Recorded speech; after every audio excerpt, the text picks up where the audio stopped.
미중 간의 무역 분쟁 고위급 회담에서 스몰딜 가능성이 부각되며 글로벌 시장에 긍정적 모멘텀을 가져온 가운데 국내 주식시장은 3분기 실적 시즌이 도래했습니다. LG전자의 어닝 서프라이즈에 이어 맏형 삼성전자도 깜짝 실적을 발표하며 증시에 활기를 불어넣어줬습니다.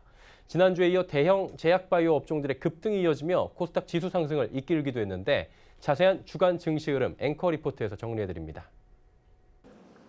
10월 둘째 주 코스피 시장은 1.37% 상승하며 2048.57포인트에 마감했고 코스닥 시장은 1.78% 상승하며 632.84포인트에 장을 마감했습니다.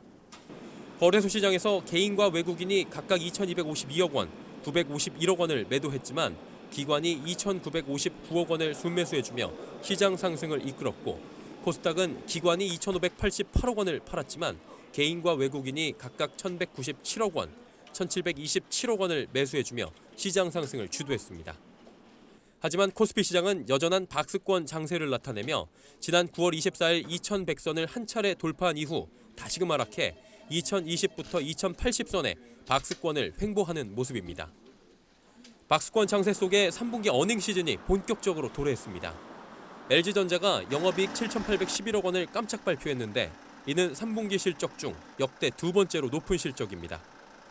우리 시장의 맏형 삼성전자 역시 영업이익 7조 7천억 원을 잠정 공시하며 시장에 활기를 불어넣었습니다. LG전자와 삼성전자는 실적 발표 이후 주간 상승률이 각각 3.8%와 3.3%였습니다. 지난주에 이어 이번 주에도 대형 제약바이오 업종의 급등락이 이어졌습니다. HLB, 신라젠, 헬릭스미스 등이 각각 호재성 뉴스들을 발표하며 일제히 급등 흐름을 보였고 코오롱 티슈진 상장 폐지 여부가 오늘 저녁 늦게 결론 날 것으로 예상되는 가운데 회생에 대한 기대감이 올라오며 코오롱 생명과학의 주가 역시 급등했습니다. 특히 임상 실패 이후 급락했던 헬릭스미스는 이번 주에만 무려 39%가 급등하는 모습을 보여줬습니다. 글로벌 시장에 이목이 집중되고 있는 미중 간의 고위급 무역 협상은 스몰딜 가능성이 꾸준히 제기된 가운데 트럼프 대통령이 류허 중국 부총리와 만남 가능성을 제기하며 시장에 긍정적 흐름을 가져왔습니다.